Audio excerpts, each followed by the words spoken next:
quick. Alright, YouTube. What's up? It's your boy Josh, man, and I'm back with another video, man. And I know y'all seen the last video, but today is the finale of this entire series with my worst ass whooping. It's a couple of ass whoopings that I done got that's been horrible, but not like this. So I hope y'all ready to go on this journey with me as I walk y'all through this horrible ass whooping. This really all started when I was in,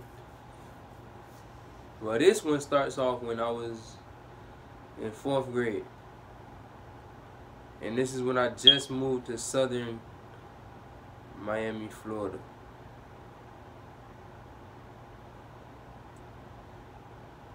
Alright. Y'all gonna be a little shocked about this, but I really hope y'all enjoy. I was at this elementary school called, y'all don't need to know. Nah, I'm playing. I was at this elementary school called Pine Villa. I was new there, and there was a bunch of bullies. Not a bunch, but it was just one bully in particular, and they were in my class, and he was in my class. My first day there, me and him got into a fight. You know who won, I ain't gonna let nobody beat me like I'm a pussy. Me and him got into a fight. I beat him up. He was talking a bunch of crap. So what? Got suspended, both of us, for a week. Week go by. We good. We cool friends. Like, I don't know. It's just back then you could be friends. Nowadays, niggas want to shoot you if they lose a fight. But back to what I was saying. Me and him cool. Like, we cool. And then, well, I'm gonna fast forward this basically, cause it's a lot. Well, after that week of suspension, some weeks go by, and I go back to being bullied, and I didn't want to fight anymore. I told my dad, I told principals, I told my teachers. My teacher didn't pay no mind.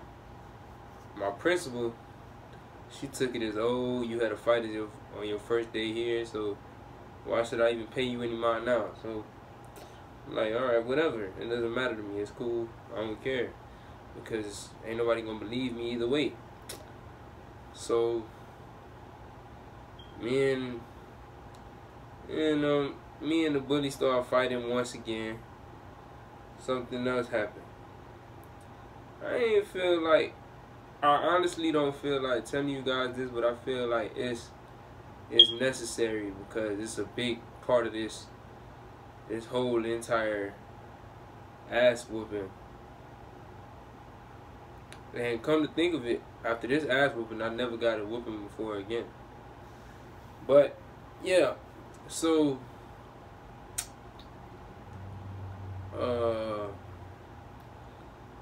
after this whole thing, me and the dude fighting once again. I got suspended once more. Told my dad, like, I promise you I'm done with the fighting and all this other stuff. So after I told the dude I'm done fighting him, I don't want to fight him no more because it's pointless. I already beat you twice. Like, I guess he didn't understand. Like, he was still trying to bully me. And no, I let him bully me for a couple of months, actually. Which was stupid of me, coming to think of it now. And I did something that I should have never did in the first place, which was, and if there's any kids watching this, I advise you to never do this. I brought a weapon to school. It wasn't a gun, So what's the next best thing to a gun? Yeah, it was a knife. I brought the knife to school as a protection to myself. So as soon as I got on the bus that morning, my bus driver wanted to check my book bag because I told the kid the day before that, oh, I'm gonna bring a knife and cut you up and all this extra mess. I told him I'm gonna kill him.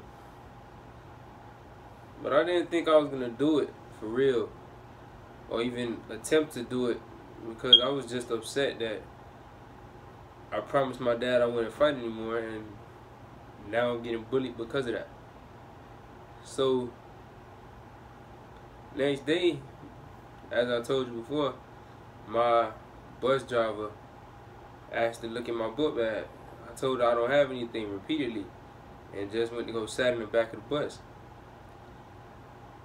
As we got to the school, everything was all good. Like it was like a regular day. I just had a weapon in my book bag and really no one knew about it except me.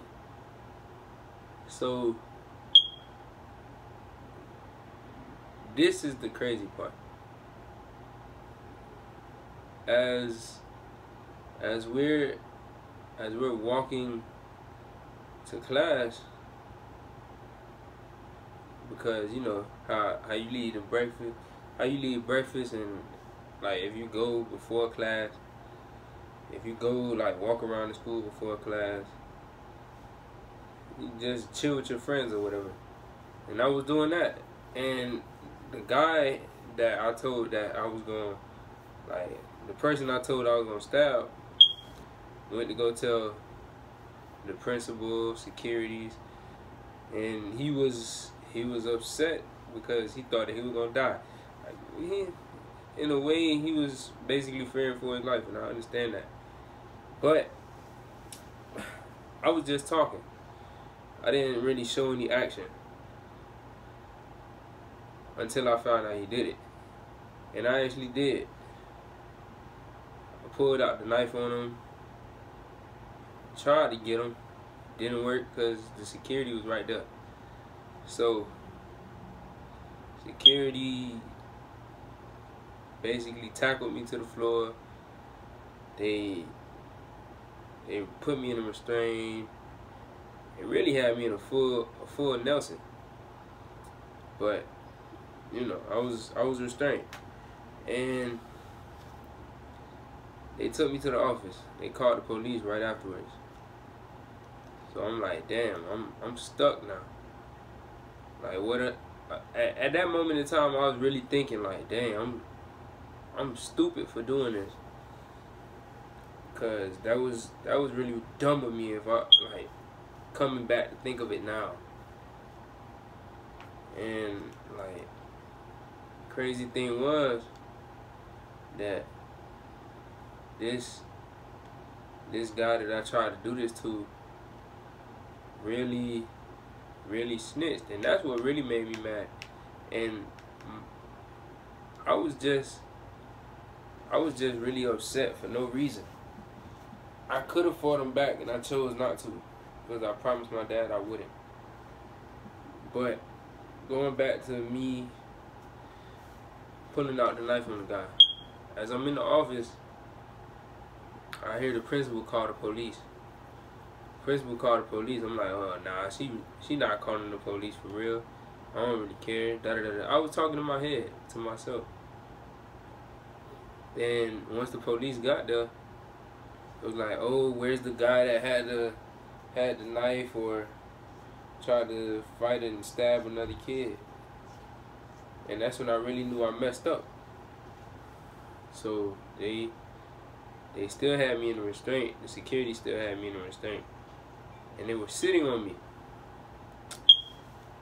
So as the police walked in the room, I turned to the left, looked at the police, and they put me in handcuffs.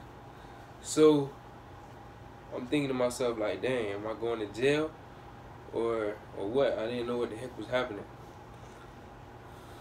And I got they threw me into the car. They they took me to a juvenile detention center to be booked and all this other stuff.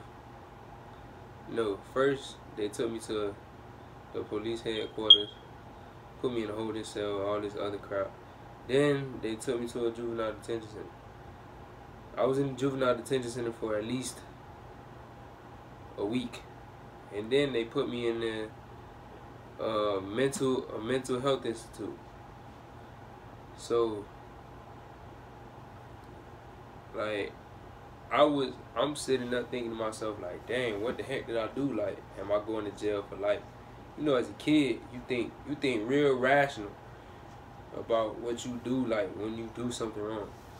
So at that moment in time, I'm thinking like, dang, I'm never gonna see daylight again. I'm stuck in this insane asylum.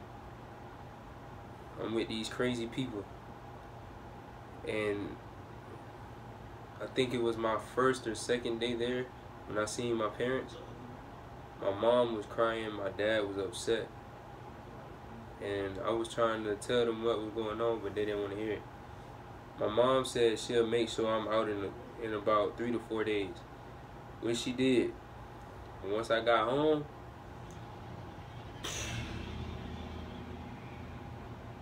worst butt whooping of my life. You ever got beat coming out of the tub? Oh man. Oh man. She beat me with a wire hanger coming out of the tub. Took a shower. I'm thinking, oh, I'm not gonna get beat or whatever, cause I already faced the music for what I did, and I understand what I did was wrong. Shoot, my mom beat the daylights out of me. I had welts on top of welts, man, and I honestly regret doing that entire thing. If I could go back in time and change something, I really would.